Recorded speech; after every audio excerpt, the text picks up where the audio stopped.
talk about continuous breakthrough, but the area of the mind, I was just chatting to Marge earlier, the battlefield of the mind, it truly is a battlefield, okay? But we're continuously going up this like spiral staircase, and every time we go around the same way, we're just at a higher point, so we've just got a different perspective. And we're just going to keep on going that. And I really believe that that's in the area of our minds. And but when I was journaling, it truly was from a place of victory. You see, what the devil had been trying to do was he'd been trying to convince me that my mind, and this might ring true for you this morning, so don't feel shy and embarrassed, because I've just, taken the guard down, so you don't have to feel embarrassed. But he was trying to convince me that my mind was a place of chaos, confusion, and disorder, okay?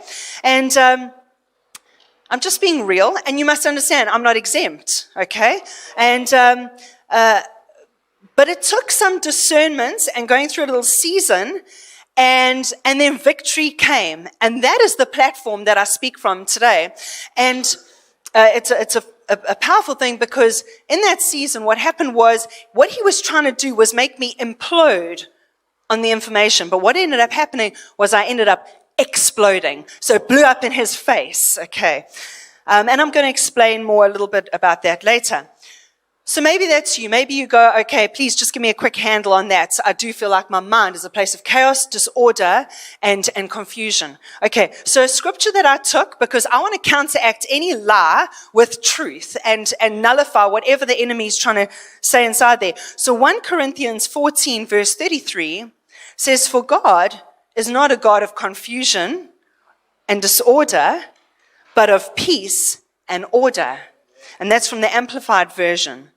So if I look at that scripture, I then go, I can take ownership of that because he's my father, so that is what I'm entitled to, okay?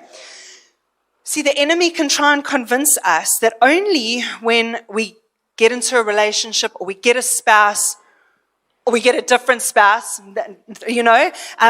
or a bigger house, or more money, or a better job, or more status, or move to a different home, or a different area, or a different international city. He'll try and say only then can we have peace and order in our minds.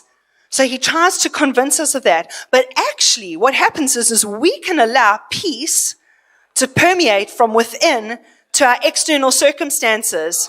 Otherwise, if it's the contrary, we are continuously going to be allowing our outside circumstances and situations to dictate and determine our internal state. And that is a very precarious and very confusing place to be, because everything around us is fluctuating all the time, if you haven't already noticed.